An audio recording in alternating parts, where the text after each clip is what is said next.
پھر حضور علیہ السلام نے خوبصورت بات فرمائی، یعدل صیام کل یوم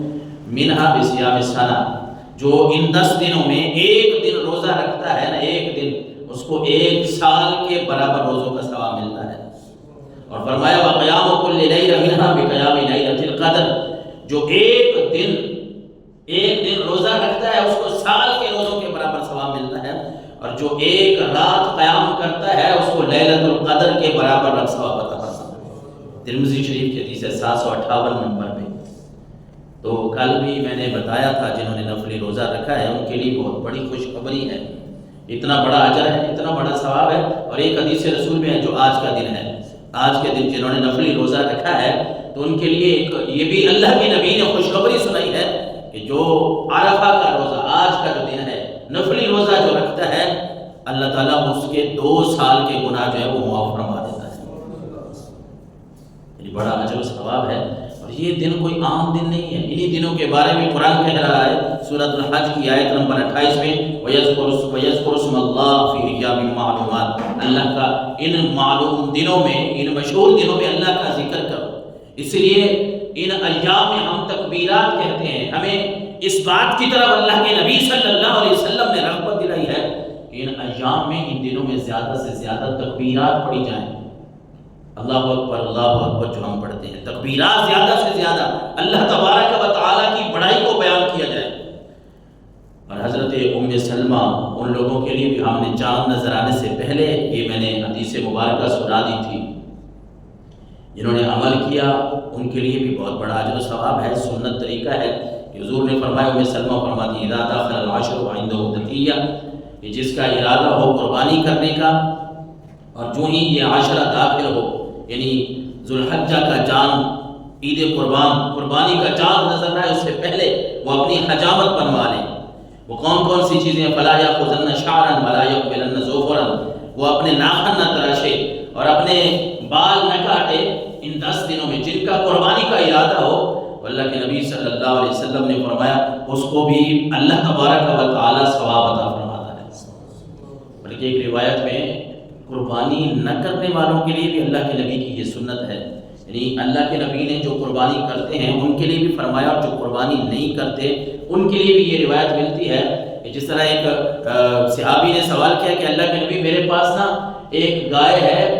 مانگوی، جس طرح وہ بھی میں نے درس قرآن میں، درس حدیث میں یہ بات بیان کی تھی کہ دیہاتوں میں یا عام جگہوں پہ جب اخلاص ہوتا تھا، اب بھی ہے لوگوں میں،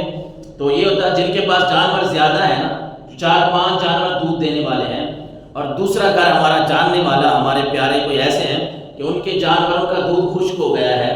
ابھی ان کا دودھ کا انتظام نہیں ہے، تو وہ کہتے تھے بھائی آپ یہ جانور ہمارا یہ گائے لے جائیں، ہمارا دودھ کا انتظام ہے، 2-3 ڈنگر ہمارے پاس اور ہیں، چلو اس کا دودھ آپ پیتے رہیں، جب دودھ خشک ہوگا ختم ہوگا تو پھر واپس کر دینا۔ تو ایک صحابی نے یہ عرض کیا، سوال کیا کہ اللہ کے نبی میرے پاس وہ جانور ہے جو میں دودھ کے لیے لایا تھا، کیا میں اس کی قربانی کروں؟ حالانکہ وہ ان کی ملک نہیں تھا، لیکن ہمارے لیے صحابہ کرام میں اکثر سوچتا ہوں بہت ساری آسانیاں کر گئے ہیں نا۔ پتہ تو تھا کہ ملک، اپنی ملک نہ ہو،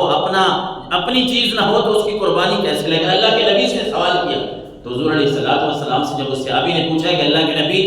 میرے پاس جو جانور ہے نا وہ میں مانگ کے لایا ہوں، کسی نے مجھے دیا دودھ کے لیے، کیا میں اس کی قربانی کروں؟ تو حضور نے فرمایا نہیں، قربانی نہ کرو، پھر تم یہ عمل کر لو کہ ذو الحجہ کا چاند نظر آنے سے پہلے اپنی حجامت بنا لو، اور پھر 10 دن حجامت نہ کرو تو تمہیں قربانی جتنا ثواب مل جائے گا۔ دونوں روایات جو ہیں وہ ملتی ہیں، جنہوں نے عمل کر لیا تو یہ سنت طریقہ ہے۔ خیر رات میں مجھ سے ایک دوست پوچھ رہے تھے کہ میں بھول کے نا فلاں دن اپنی حجامت کروا بیٹھا، یعنی انہوں نے نیت کی تھی قربانی کی، تو پریشان تھے کہ شاید مجھے کوئی گناہ ملے گا۔ ایسی کوئی بات نہیں ہے، اگر آپ کسی نے حجامت بنوا لی ہے ان دنوں میں تو کوئی حرج نہیں ہے، گناہ نہیں ہے، یعنی یہ ہے کہ عمل کر لیا تو سنت ہے، ثواب ملے گا، نہیں کیا تو کوئی ضروری نہیں ہے۔ اللہ تعالیٰ ہم سب کو عمل کی توفیق نصیب فرمائے۔ اللہ تبارک و تعالیٰ نے قرآن مجید فرقان حمید میں فرمایا من یعظم شعائر اللہ، اللہ کی جو نشانیاں ہیں ان کی تعظیم کرو، عزت کرو۔ وہ ایک روایت کا مفہوم ملتا ہے، منقول یہ بات ہے کہ حضرت عمر فاروق رضی اللہ تعالیٰ عنہ کے پاس ایک اونٹ تھا، بڑا قیمتی اونٹ تھا، قربانی کے لیے آپ نے لیا،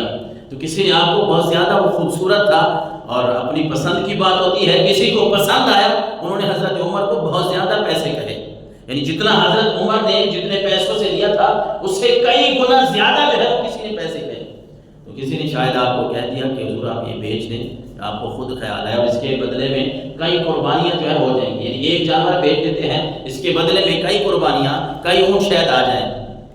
حضرت عمر فاروق نے حضور علیہ السلام سے مشورہ کیا کہ اللہ کے نبی یہ میرا اونٹ بڑا خوبصورت ہے اور مجھے اس کے بہت زیادہ پیسے مل رہے ہیں، کیا یہ میں اونٹ بیچ کر میں اس کی جگہ پہ اور قربانیاں کر لوں؟ تو اللہ کے نبی نے فرمایا نہیں، اگر خوبصورت ہے، تجھے بہت بھا رہا ہے، تیرے دل کو بڑا لگ رہا ہے، تو پھر اسی جانور کی قربانی کر کے رب کو یہی پسند ہے، کیونکہ اللہ تبارک و تعالیٰ کو گوشت کی ضرورت نہیں ہے، رب کو ہمارے ان چمڑوں اور کھرڑوں کی ضرورت نہیں ہے، خون کی ضرورت نہیں ہے۔ اللہ تبارک و تعالیٰ ہمارا دل دیکھتا ہے، وہ دیکھتا ہے کہ ان میں تقویٰ کتنا ہے، ان میں پرہیزگاری کتنی ہے، کون میری رضا کے لیے کتنا عمل کر رہا ہے۔ اصل تو یہ رب العالمین نے دیکھنا ہے، ورنہ گوشت اور یہ خون یہ اللہ کے ہاتھ نہیں جاتا۔ اللہ تعالیٰ ان چیزوں سے پاک رہے۔ کوئی چیز صرف یہ ہے جس طرح اللہ کے نبی نے فرمایا الا وَإِنَّ فِي الْجَسَدِ مُضْغَةً اِذَا صَلَحَتْ